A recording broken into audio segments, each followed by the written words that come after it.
We are going to read about the Magna Carta today for chapter 17 in history.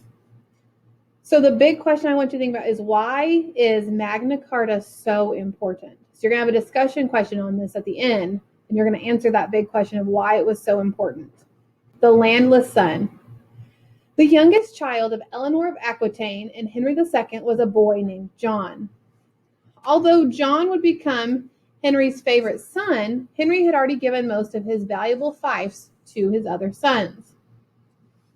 As a young man, John was given the nickname John Lackland because it didn't have any land of his own. No one expected John to become king, since he had so many older brothers. The throne of England was usually given to the oldest living son. In fact, when John was very young, he was sent to be raised in a monastery. Like Hildegard of Bingen, he was supposed to dedicate his life to God. All of that changed, however. Except for Richard, all of John's older brothers died before reaching the throne. When Richard died, the 32-year-old John was the sole surviving son of Henry II, so he became the King of England. For many centuries, historians consider John to be one of the worst kings in English history. Today, many historians say that he wasn't such a terrible king after all. John did make mistakes, though. Like the other Plantagenet kings, he was intelligent and hardworking with a strong sense of justice. But people did not trust him, and his intelligence and hard work were not enough to win wars. A series of defeats. 5 years after John took the throne, the King of France attacked Normandy and Anjou. These were the lands that John's father, Henry II, had brought to his marriage with Eleanor. John was unable to defend these lands. If it wasn't bad enough that John lost important lands to the French king, he now had to ask his nobles to pay higher taxes to cover the costs of the war. If nobles refused to pay, he could not pay, King John took hostages. In other words, he might hold up a relative or important servant prisoner until someone paid up. John also demanded taxes from people who lived in cities, especially wealthy merchants. This put the merchants on the same side as the angry nobles. John seemed to have a special talent for making enemies. Barons, which are a type of English noble, and powerful townspeople were already angry with him. Then John disagreed with the Pope. King John did not like the man the Pope had chosen to become the Archbishop of Canterbury. Pope Innocent III was probably the most powerful man in Europe at this time. It was not a good idea to disagree with him. The Pope decided to challenge John.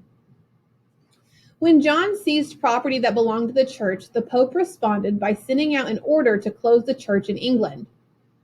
With the churches closed, priests could not perform many of their duties. People could not receive a Christian burial. The Pope wanted the king's subjects to believe that it was all King John's fault. Then the Pope excommunicated the king. John had no choice but to give in. He agreed to recognize the Pope's power for archbishop. So why was John called Lackland, or Lackland as we would say it now? But why did they give him that nickname?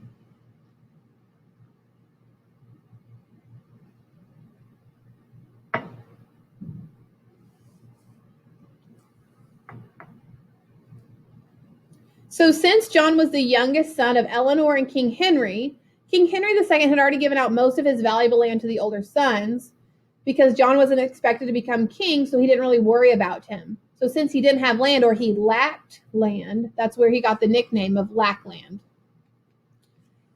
So John became king because all of his older brothers, including King Richard II, died before they were able to see the throne. So since there was nobody else left in line, John was the only option. What were some of the mistakes that King John made that made his people lose trust in him? So what are some of the things that he did wrong that made people not trust him anymore?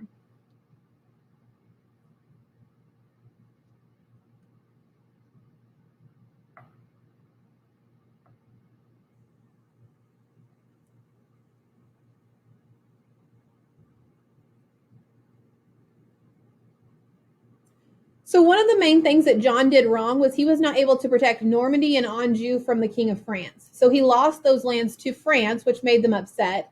Well, then, since he was constantly in war, he had to ask the nobles for more money and he had to raise the taxes for the people, which made them mad. Now, if they couldn't pay the taxes, he took people hostages. So he kept people prisoner if they couldn't pay and only let them go once they were paying. He also made the church angry because he seized some of the land that was owned by the church. So he made the Pope angry, and at that time, why was it a bad idea for John to be an enemy of the Pope? So we know he made the Pope mad by taking away the church's property, but why was it a bad idea for the Pope to be angry with the king?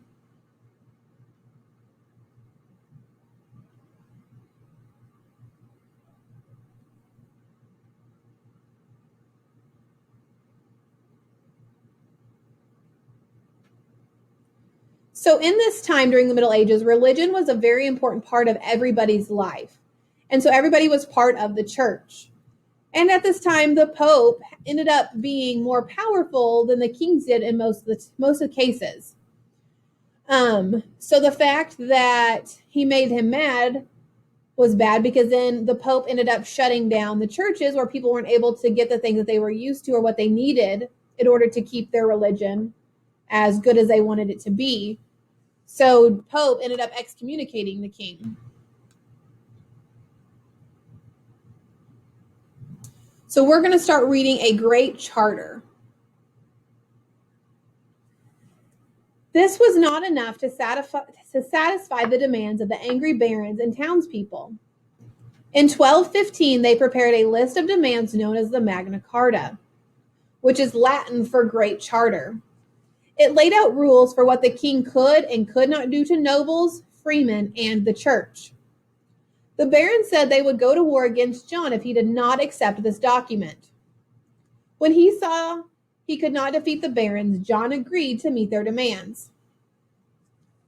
At a meeting in a meadow outside of London, John placed his seal of approval on the documents. Copies of Magna Carta were made by hand and carried all over the kingdom. John died the next year of a fever, and a new war raged through his kingdom. Over the next 11 years, Magna Carta was revised several times, and the final version was approved in 1225 by John's son, Henry III.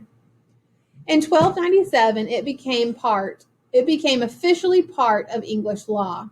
And a version is just a draft or a form of something like a document that is different from the other ones of the same thing. Basically saying that it was a rough draft first, but the final draft or the final version was approved in 1225. Why is Magna Carta important?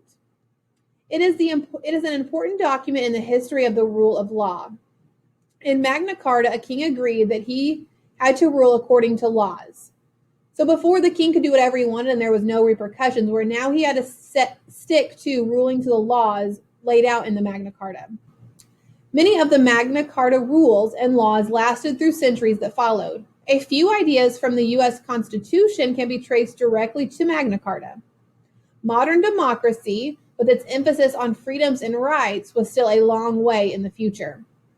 But one of the first steps was taken by a group of barons who forced King John to accept Magna Carta in a meadow outside the city of London. So democracy is a form of government in which people choose their leaders, or a country with this form of government. So we in the United States live in a democracy. We elect our leaders. We go to vote in order to elect who we want to run the country or who we want to run our state or city. And right is just a legal promise, meaning it can't be taken away because it's law. So what is Magna Carta?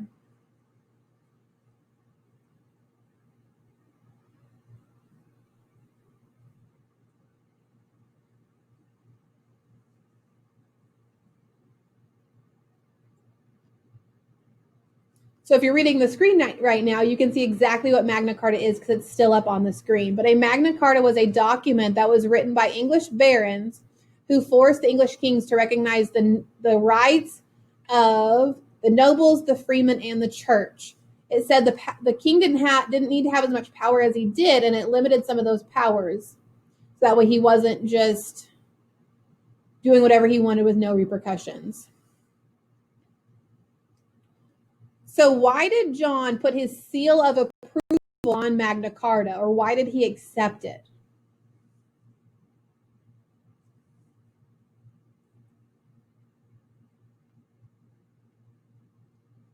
So the biggest reason why he accepted it is because if he did not put his seal of approval, or if he did not accept it, then those barons were going to go to war against King John, and he didn't want that to happen.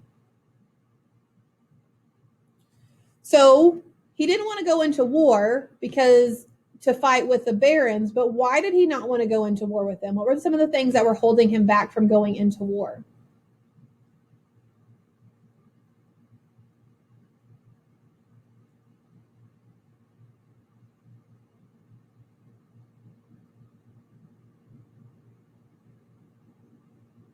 So John didn't want to go into war because he didn't have any money to fight in the war. And he knew he made a lot of people unhappy. So a lot of people weren't going to be loyal and support him even if he tried to go into war. There'll be a few, of course, who supported him, but the majority didn't support him, and they wouldn't have gone into war for him. They would have gone against him, but not for him. Why were copies of Magna Carta carried all over England? So it says that up here said that copies of Magna Carta were carried by hand all over the kingdom. So why were they carried all over the kingdom? What was the reason for that?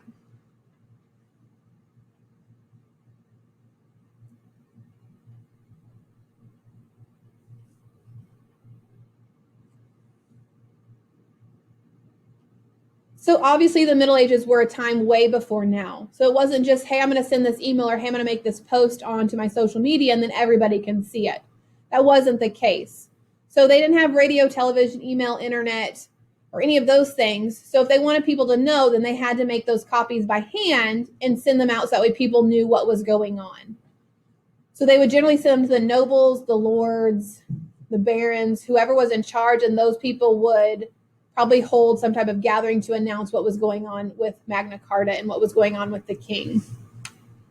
So again, the big question today was, why is Magna Carta so important? And you're going to answer that on the discussion post. That's all for chapter 17.